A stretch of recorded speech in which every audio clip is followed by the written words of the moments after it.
नमस्कार प्यारे बच्चों, मैं साइकोलॉजी बाय आर.के. सर के यूट्यूब चैनल पर स्वागत करता हूं।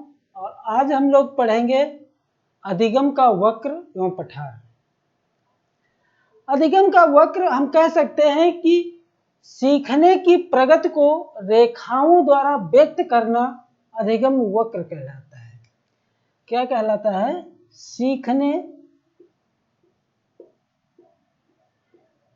की प्रगति को रेखाओं द्वारा व्यक्त करना अधिगम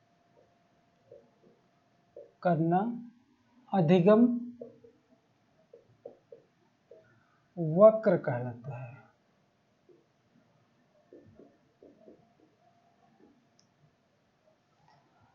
हम कह सकते हैं कि सीखने की प्रगति को रेखाओं द्वारा व्यक्त करना अधिगम वक्र कहलाता है।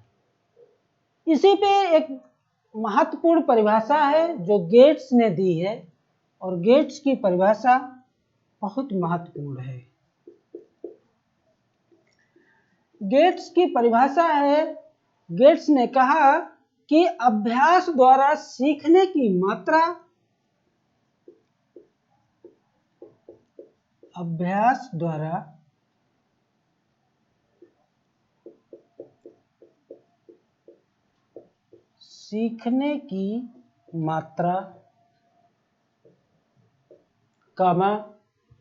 गति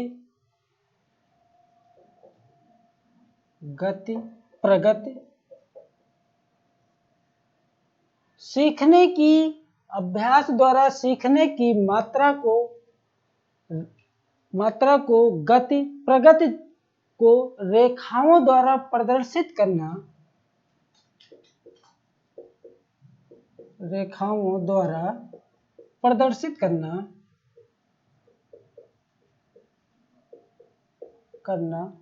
अधिगम वक्र या शिक्षण वक्र कहलाता है। अधिगम वक्र या शिक्षण वक्र कहलाता है। अब ये जो अधिगम वक्र होता है, ये मुख्यतः 4 प्रकार का होता है। कितने प्रकार का होता है? तो ये मुख्यतः 4 प्रकार का होता है। एक एक वक्र को हम जो है आप पढ़ेंगे। पहला वक्र है सरल रेखीय वक्र या समान निष्पादन वक्र। यानी पहले क्रम में है सरल रेखीय वक्र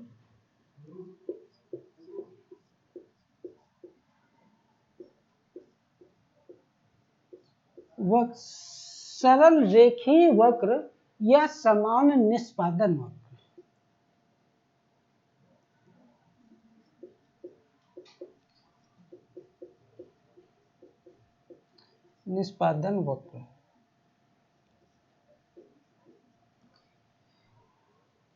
ये सरल रेखीय वक्र या समान निष्पादन जो वक्र होता है, इसका जो है ग्राफ इस प्रकार से होता है। प्रयास या अभ्यास हम इसे कहते हैं। प्रयास या अभ्यास।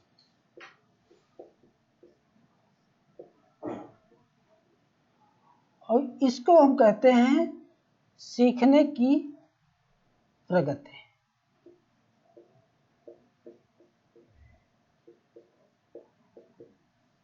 सीखने की प्रगति, इसका जो वक्र बनता है वो इस प्रकार बनता है। इस प्रकार हम कह सकते हैं कि जैसे जैसे हमारा प्रयास बढ़ता है, वैसे वैसे हमारा अधिगम भी बढ़ता है। यानी जैसा हमारा प्रयास बढ़ता, वैसे वैसे अधिगम भी बढ़ता है।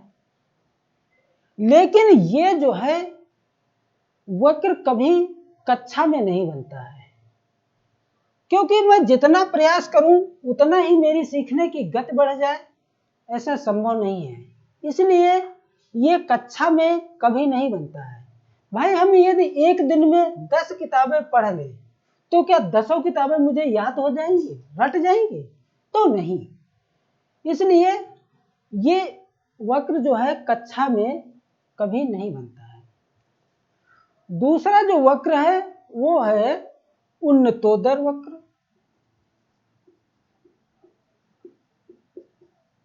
उन्नतोदर वक्र या इसी को हम घटता निष्पादन वक्र कहते हैं।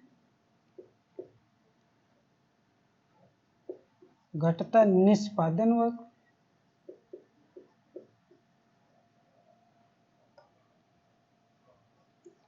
या इसी को हम ऋणात्मक निष्पादन वक्र कहते हैं।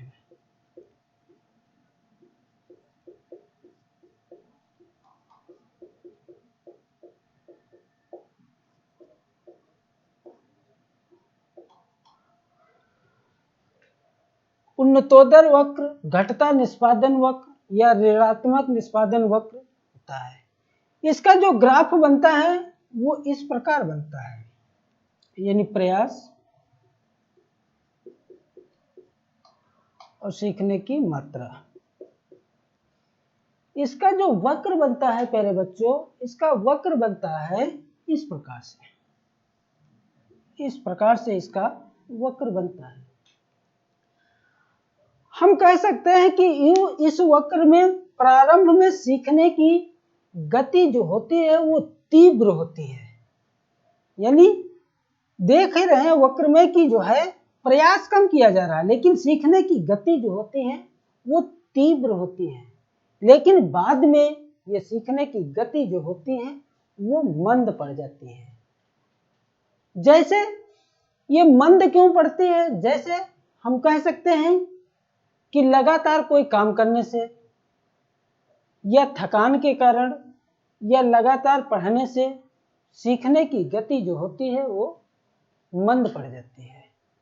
आपने जो पढ़ाई कर रहे हैं, आपने जो 1 घंटा शुरू में पढ़ा, जितना आपने 1 घंटा शुरू में पढ़ा, जितना आपको याद हुआ उस 1 घंटे में पढ़ने में, लेकिन आपकी पढ़ाई कंटिन्यू जारी रहे तो क्या 10वें घंटे में आप जितना पढ़ेंगे उतना आपको याद रहेगा? इसलिए ये वक्र जो है वक्र में लगातार पढ़ने से या थकान के कारण या लगातार कोई काम करने से ये वक्र बनता है, और जिसे जो है उन्नतोदर वक्र या घटता निष्पादन वक्र या ऋणात्मक वक्र के नाम से जानते हैं। तीसरे नंबर का जो वक्र होता है उसे हम नतोदर वक्र कहते हैं। नतोदर वक्र, इसी का अन्य नाम है हम बढ़ता निष्पादन वक्र कहते हैं, और इसी को हम घनात्मक निष्पादन वक्र कहते हैं।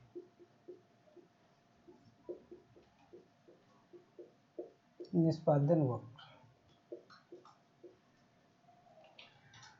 अब ये ग्राफ कैसा बनता है तो इसको हम बता रहे हैं कि ये जो ग्राफ बनता है वो इस प्रकार बनता है।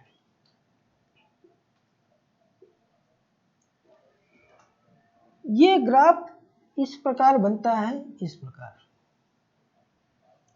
आपने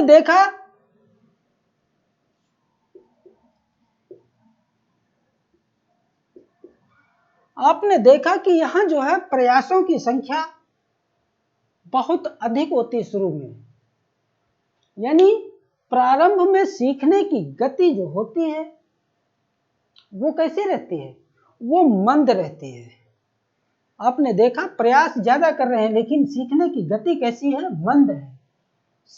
प्रारंभ में सीखने की गति जो होती है वो मंद होती है, लेकिन बाद में जो है सीखने की गति तीव्र हो जाती है। जैसे आपने कोई वाद्य यंत्र बजाना सीखा, प्रारंभ में जब बजाना सीख रहे थे तो आपके द्वारा प्रयास अधिक किया जा रहा था, लेकिन सीखने की जो गति थी वो धीमा थी।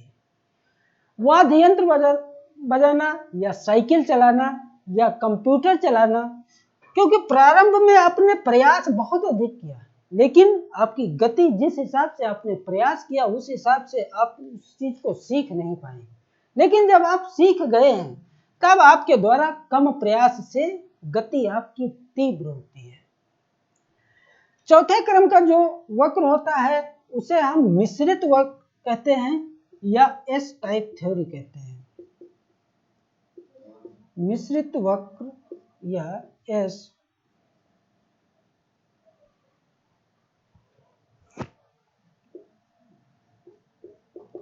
Type theory. इसका जो ग्राफ बनता है, वो कुछ इस प्रकार बनता है। इसका जो ग्राफ बनता है वो इस प्रकार बनता है। इस वक्र में सीखने की गति जो है कभी तीव्र तो कभी मंद होकर के आगे बढ़ती है, और ये भी जो है कभी कक्षा में नहीं बनता है। यानी आपको हमने बताया कि ये सरल रेखीय वक्र और मिश्रित वक्र, ये दोनों वक्र कभी कक्षा में नहीं बनते हैं, क्योंकि इसमें सीखने की गति कभी तीव्र तो कभी मंद, कभी तीव्र तो कभी मंद होकर के आगे बढ़ती है। जैसे आपने एक बार वर्णमाला सीख लिया तो क्या आपको दोबारा नहीं सीखना पड़ेगा? ये इसलिए जो है जो चीज हम सीख गए हैं आगे ना सीख पाए तो अलग बात है, लेकिन जो सीख गए हैं वो कमी नहीं होना चाहिए, वो कमी नहीं होना चाहिए। इस प्रकार अधिगम के ये जो 4 वक्र हैं, यहाँ से एग्जाम में टीटी में एक क्वेश्चन निश्चित बनता है। आगे हम लोग देखते हैं कि इसके पठार जो है वो किस प्रकार बनते हैं, अधिगम वक्र के पठार।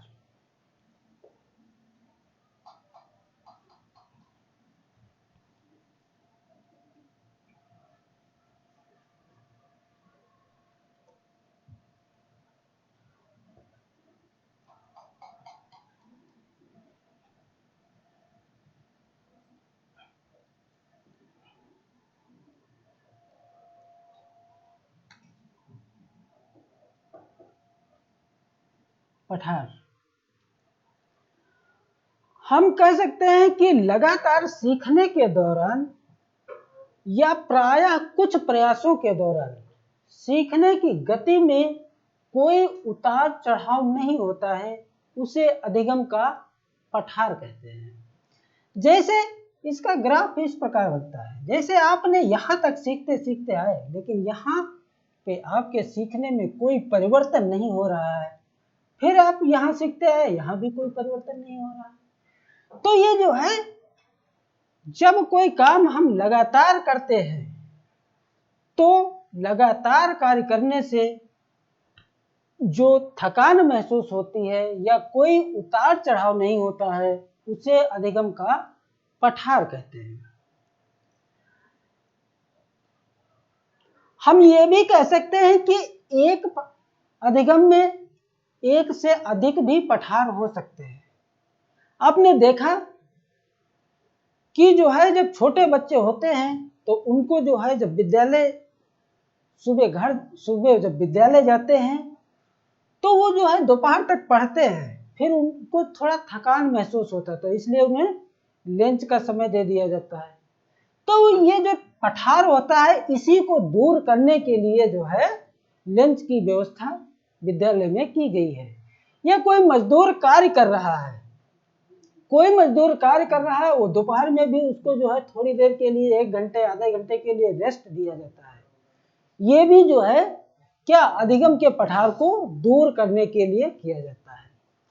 अब ये जो अधिगम का पठार बनता है, हम आपको बताएं कि एक अधिगम में कई पठार बन सकते हैं, मतलब एक से अधिक पठार बन सकते हैं। अब ये जो अधिगम का पठार बन रहे हैं, इनको जो है इनसे कैसे प्रभावित करने वाले होते हैं, तो अधिगम को प्रभावित करने वाले कारक।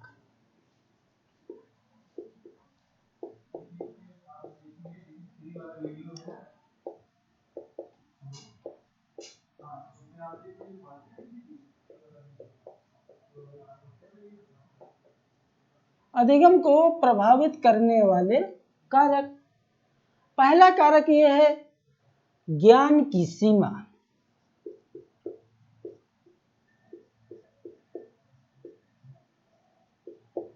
ज्ञान की सीमा। दूसरा है उत्साह की कमी।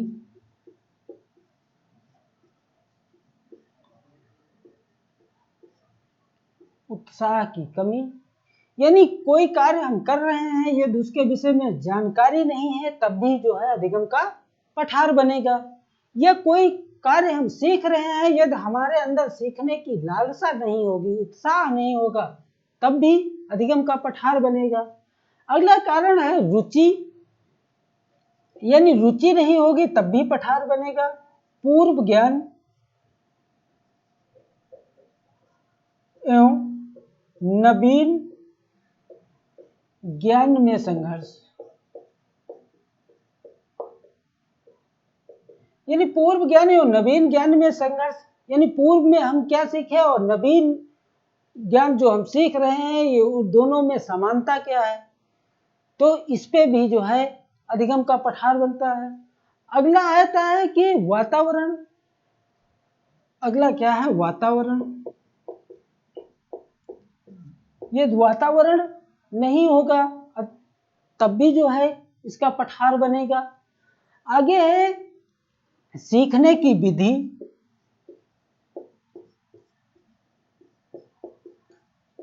यानी जिस प्रकार से हम कोई कार्य सीख रहे हैं यदि मेरी विधि ही नहीं सही है तब भी उसका पठार बनेगा। अगला है कि शारीरिक एवं मानसिक सीमा। शारीरिक एवं मानसिक सीमा यानी कितना हम एक बार में उस ज्ञान को एब्जॉर्ब कर पा रहे हैं, कितना सीख पाएंगे, कितना मेरे अंदर सीखने की क्षमता है, इस पे भी जो है अधिगम का पठार बनता है। अगला है थकान, नींद, स्वास्थ्य। थकान, नींद, स्वास्थ्य आदि के द्वारा जो है अधिगम का पठार बनता है। लेकिन इन सब चीजों के द्वारा जैसे ज्ञान की सीमा, उत्साह की कमी, रुचि, पूर्व ज्ञान एवं नवीन ज्ञान में संघर्ष, वातावरण, सीखने की विधि, शारीरिक एवं मानसिक सीमा, थकान, नींद, स्वास्थ्य या विषय वस्तु,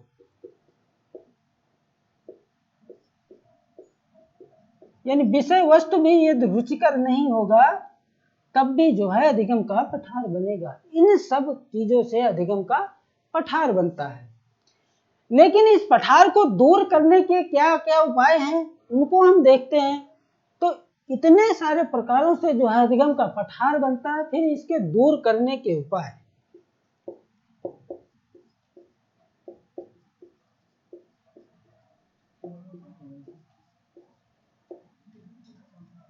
दूर करने के उपाय।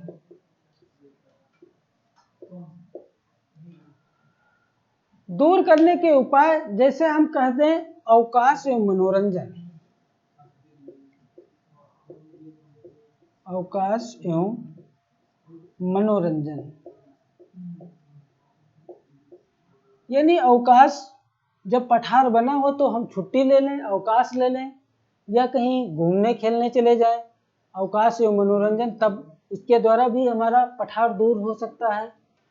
दूसरा है कि शिक्षण सूत्रों का हम प्रयोग करें।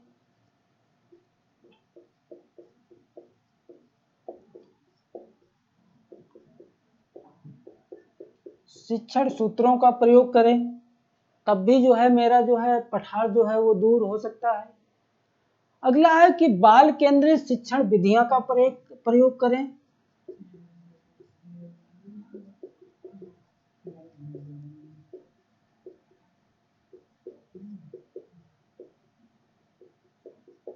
बाल केंद्रित शिक्षण विधियों का प्रयोग।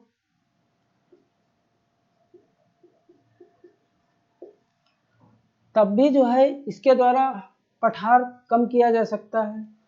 अगला है वातावरण, यानी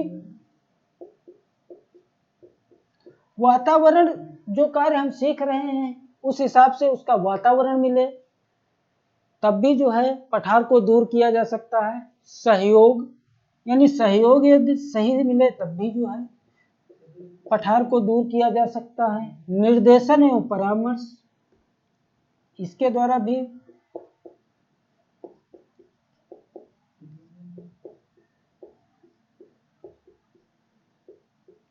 निर्देशन एवं परामर्श के द्वारा भी अधिगम के पठार को दूर किया जा सकता है। या हम कह दें कि आवश्यकताओं की पूर्ति है, आवश्यकताओं की पूर्ति।